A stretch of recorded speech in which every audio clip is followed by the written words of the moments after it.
नमस्कार दोस्तों, YouTube के महाविद्या ज्योतिष चैनल में मैं पंडित गुरुराज आप सभी दर्शकों का एक बार फिर से स्वागत करता हूं। दोस्तों, YouTube के महाविद्या ज्योतिष चैनल के माध्यम से मैं लाल किताब और वैदिक ज्योतिष से जुड़ी हुई अनुभूत जानकारी समय समय पर आप तक पहुंचाता रहता हूं। उम्मीद है आपको मेरी वीडियो पसंद भी आती होंगी। अगर वीडियो पसंद आती है तो वीडियो को लाइक करें, शेयर करें और चैनल को सब्सक्राइब भी कर लें ताकि ऐसी ही जानकारी आगे भी मैं आप तक पहुंचा सकूं। दोस्तों, सूत्रों पर आधारित बहुत सारी वीडियो मैंने आप तक पहुंचाई हैं और जितने भी सूत्र मैंने आप तक पहुंचाए उन सभी सूत्रों को मैंने हजारों कुंडलियों पर जांचा है, परखा है, उसके बाद ही मैंने वो सूत्र आप तक पहुंचाए हैं। और आज भी मैं बहुत ही महत्वपूर्ण और बहुत ही चमत्कारी सूत्र आपके लिए लेकर आया हूं। इन सूत्रों को भी आप याद कर लें और कुंडली पर लगाकर देखें। आप यकीनन मान जाएंगे कि ये सूत्र वाकई ही काम करते हैं। लेकिन याद रहे, जब आप इन सूत्रों को किसी कुंडली पर लगा रहे हो और आपको लगे कि ये सूत्र यहां पर सत्य साबित नहीं हो रहे हैं या सही नहीं बैठ रहे हैं, तो आपको देखना है कि उस ग्रह की, जिस ग्रह को हम देख रहे हैं, उस ग्रह की डिग्री कितनी है। अगर ग्रह 0 डिग्री पे हुआ या अंतिम डिग्री पे हुआ तो हो सकता है उसका फल ना मिले, या ग्रह अस्त हालत में हुआ तो भी उस ग्रह का फल ना मिले, ऐसा हो सकता है। कई बार क्या होता है कि हम लगन कुंडली में जिस ग्रह को जहां देख रहे होते हैं, चलित कुंडली में वह ग्रह किसी दूसरे खाने में चला गया होता है। तो कई बार ग्रह जब अपनी जगह पर नहीं होता है या अपना असर उस खाने में नहीं दे रहा होता है, तब भी सूत्र गलत साबित हो सकते हैं। तो आप एक तो देखें कि चलित कुंडली में भी ग्रह क्या वाकई उसी खाने में है जहां पे लगन कुंडली में है, और उस ग्रह की डिग्री ठीक है, युवा है या बाल अवस्था में भी हो तो कम से कम 5 से 6 डिग्री का जरूर होना चाहिए वो ग्रह। और अंतिम डिग्री भी अगर आप देख रहे हैं तो 25, 26, 27 डिग्री जरूर उस ग्रह की होनी चाहिए। आप इन चीजों को ध्यान में रख के जब आप प्रेडिक्शन करेंगे, ग्रहों का फल बताएंगे, तो 100% आपकी जो प्रेडिक्शन है सत्य साबित होगी। दोस्तों, इन सूत्रों को आपने खानावार देखना है, राशि वाइज नहीं देखना है। और खाने किस प्रकार देखते हैं वो आपको पता ही है। और जिन दर्शकों को खाने के बारे में जानकारी नहीं है, मैं उनको फिर से बता दूं, कुंडली में जहां पर लगन शब्द लिखा होता है वह कुंडली का खाना नंबर 1 होता है। और लगन भाव से एंटी क्लॉकवाइज गिनती करते हुए क्रमवार खाने होते हैं, यानी अगला खाना नंबर 2, उसके बाद 3, फिर 4, फिर 5, 6, 7, 8, 9, 10, 11, 12। इस प्रकार ये कुंडली के 12 खाने होते हैं और इन्हीं 12 खानों से हम जातक के जीवन में घटने वाली समस्त घटनाओं की जानकारी लेते हैं। अगर जातक के धन के बारे में जानना है तो खाना नंबर 2 से देखेंगे, परिवार के बारे में जानना है तो खाना नंबर 2 से देखेंगे, अगर हम जातक के घर मकान के बारे में जानना है तो खाना नंबर 4 से देखेंगे, संतान के बारे में जानना है तो खाना नंबर 5 से देखेंगे। इस प्रकार ये 12 ही खाने हमें जातक के जीवन की समस्त घटनाओं की जानकारी देते हैं। तो चलिए ज्यादा समय खराब ना करते हुए चलते हैं सूत्रों की तरफ। दोस्तों, अगर लगन भाव में किसी जातक के सूर्य बैठे हुए हों तो ऐसे जातक के घर में जो पहली संतान होगी वो लड़का होगी, और उस लड़के का जन्म या तो दिन के समय होगा या आधी रात के बाद होगा। और जिस जातक के लगन में सूर्य बैठे होंगे, ऐसा जातक कानों सुनी बात पर विश्वास नहीं करेगा। बात को विश्वास करने के लिए पहले उसको आंखों से देखेगा भी, यानी आंखों से देखकर ही ऐसा जातक विश्वास करता है, कानों सुनी बातों पर विश्वास नहीं करता है। सूर्य अगर लगन में बैठे हो तो जातक अत्यधिक गुस्से वाला होता है, क्रोध बहुत आता है उसको, सांप की तरह गुस्से वाला होता है, लेकिन अपने सभी रीति रिवाजों का पालन करता है। किसी के साथ में अन्याय होते देख नहीं सकता, किसी के साथ में अन्याय नहीं होने देगा। सूर्य अगर लगन भाव में बैठे हुए हैं और साथ में अगर शुक्र आकर बैठ जाएं तो पत्नी की सेहत खराब रहेगी या धन की हालत खराब रहेगी। वैसे तो देखने में तो यही आया है कि जब सूर्य शुक्र लगन में इकट्ठा बैठे होंगे तो पत्नी और धन दोनों की सेहत खराब रहेगी, धन की स्थिति भी खराब रहेगी और पत्नी की सेहत भी खराब रहेगी।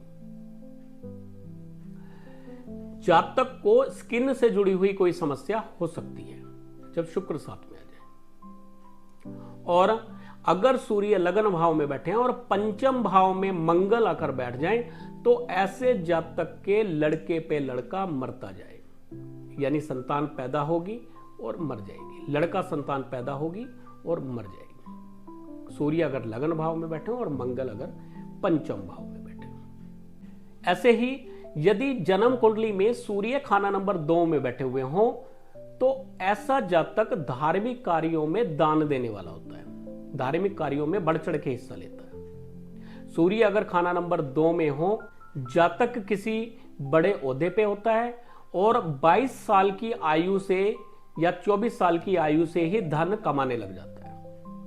सूर्य खाना नंबर 2 में हो तो उत्तम सवारी का सुख देता है जातक को।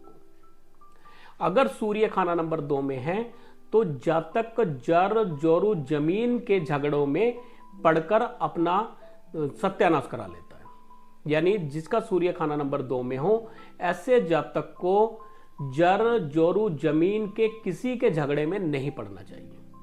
इन झगड़ों से दूर रहे। शुक्र के झगड़ों से जितना दूर रहेंगे उतना फायदे में रहेंगे। सूर्य अगर खाना नंबर 2 में है तो ऐसे जातक को दान लेने से बचना चाहिए। किसी से दान ना ले, मुफ्त कोई चीज किसी से ना ले, खासकर तब जब चंद्रमा भी 8वें खाने में बैठे हो। खासकर दूध से बनी हुई चीजों का या दूध का दान लेना जातक के लिए बर्बादी का कारण बनता है। जन्म कुंडली में सूर्य अगर खाना नंबर 2 में हो, मंगल लगन भाव में हो और चंद्रमा 12वें भाव में हो, तो ऐसे में सूर्य अपने शत्रु ग्रह की चीजों पर बुरा प्रभाव डालते हैं, चाहे वो जीवित हो चाहे वो निर्जीव वस्तुएं हों। जैसे सूर्य का शत्रु शुक्र, शुक्र यानी स्त्री, स्त्री की सेहत खराब रखेंगे, धन की स्थिति खराब रहेगी, भौतिक सुखों की कमी यहां पर पैदा हो जाएगी जब सूर्य खाना नंबर 2, मंगल लगन भाव में और चंद्रमा 12वें भाव में। ऐसे में शत्रु ग्रह को शनि की मदद देना मददगार रहेगा, यानी धर्म स्थान में नारियल, तेल, बादाम, शनि की चीजें दान करनी चाहिए, क्योंकि सूर्य खाना नंबर 2 में बैठेंगे और वहां उनके शत्रु हैं शुक्र। शुक्र का फल वहां पर सूर्य बर्बाद करते जाएंगे, पत्नी की सेहत खराब रखेंगे, धन की स्थिति को खराब कर देंगे, खासकर तब जब मंगल लगन में हो और चंद्रमा 12वें भाव में बैठे हो। तो ऐसे में शनि की चीजों का दान मंदिर में करने से लाभ हासिल होगा, यानी नारियल, तेल, बादाम मंदिर में दिया जाए। यदि जन्म कुंडली में सूर्य खाना नंबर 3 में बैठे हो और चंद्रमा नष्ट हो, चंद्रमा 6ठे खाने में बैठ जाएं, 8वें खाने में बैठ जाएं, 12वें खाने में बैठ जाएं, चंद्र केतु के साथ में आकर बैठ जाएं, तो ऐसे में जातक की माता की आयु कम होगी, दिन के समय चोरी होगी। ऐसे जातक के घर में दिन के समय चोरी होगी। और ऐसे जातक के कुंडली में, अगर ऐसे जातक की कुंडली में लगन भाव में भी मंदे ग्रह पर बैठे हुए हैं, शत्रु ग्रह बैठे हुए हों, तो पड़ोसी बर्बाद होंगे। अगर लगन में राहु आकर बैठ जाए तो सूर्य को ग्रहण लग जाएगा। सूर्य खाना नंबर 3 यानी पड़ोस में बैठे तो पड़ोसी भी यहां पर बर्बाद होंगे। पड़ोसियों का प्रभाव अच्छा नहीं रहेगा, पड़ोसियों का हालत पड़ोसियों की खराब रहेगी, पड़ोसियों की हालत खराब रहेगी। जन्म कुंडली में सूर्य अगर खाना नंबर 4 में बैठे हुए हैं, अगर सूर्य खाना नंबर 4 में बैठे हैं तो ऐसे जातक को विदेश में वास करना पड़ेगा। ऐसे जातक को किसी भी कारण से विदेश में रहना पड़ सकता है। समुद्री यात्राओं से ऐसा जातक लाभ लेगा। समुद्री यात्राएं करने से ऐसे जातक को विशेष लाभ प्राप्त होगा, समुद्र से मोती प्राप्त होंगे, यानी समुद्री यात्राओं से लाभ हासिल होगा। अगर सूर्य खाना नंबर 4 में बैठे हैं और मंगल खाना नंबर 10 में बैठे हैं तो हो सकता है पति या पत्नी दोनों में से कोई एक काना हो, या ऐसा जातक काना हो, एक आंख की उसको प्रॉब्लम। दोस्तों, जन्म कुंडली में सूर्य यदि खाना नंबर 4 में हो, बृहस्पति खाना नंबर 10 में हो, तो अब ऐसे में बृहस्पति का फल नीच नहीं होगा। लाल किताब में अगर बृहस्पति खाना नंबर 10 में बैठे हो तो बृहस्पति नीच प्रभाव के होते हैं, और इसका प्रभाव जातक के काम कारोबार पर भी पड़ता है और सोने पर भी पड़ता है। जातक के पिता दादा पर भी इसका बुरा प्रभाव जाता है। लेकिन अगर सूर्य खाना नंबर 4 में आ जाए और बृहस्पति खाना नंबर 10 में हो तो बृहस्पति अब नीच प्रभाव के नहीं होंगे। लेकिन घर में आग के वाकयात बहुत होंगे, आग से दुर्घटनाएं हो सकती हैं। ऐसा तक अगर कपड़े का व्यापार करे तो विशेष लाभ पाएगा। कपड़े के व्यापार से, सोने के व्यापार से ऐसे जातक को फायदा होता है। दोस्तों, जन्म कुंडली में सूर्य यदि खाना नंबर 4 में बैठे हुए हों और शनि खाना नंबर 7 में आ जाए तो अब शनि की यहां से दसम दृष्टि सूर्य पे पड़ेगी और ये कुंडली रतांध कुंडली बन जाएगी और यहां पर सूर्य की जो दृष्टि दसम भाव पर पड़ेगी। तो ऐसे जातक के काम कारोबार में विशेष प्रॉब्लम आएगी। और सूर्य अगर खाना नंबर 4 में बैठे हैं, शनि अगर खाना नंबर 7 में बैठे हैं तो ऐसा जातक नपुंसक भी हो सकता है। अगर ऐसे ही योग किसी स्त्री की कुंडली में बने हुए हैं तो स्त्री हो सकता है बांझ हो, अगर पुरुष है तो पुरुष नपुंसक हो सकता है। यानी नपुंसकता वाले योग बनते हैं जब सूर्य खाना नंबर 4 में हो, शनि खाना नंबर 7 में हो।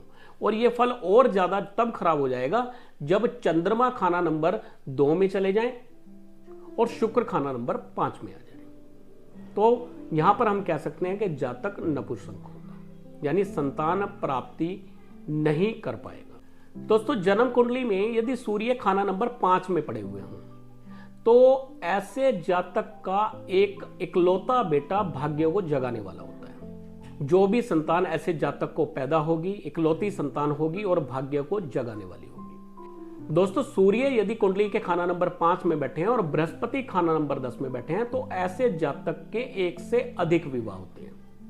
यानी हो सकता है स्त्री पर स्त्री मरती जाए।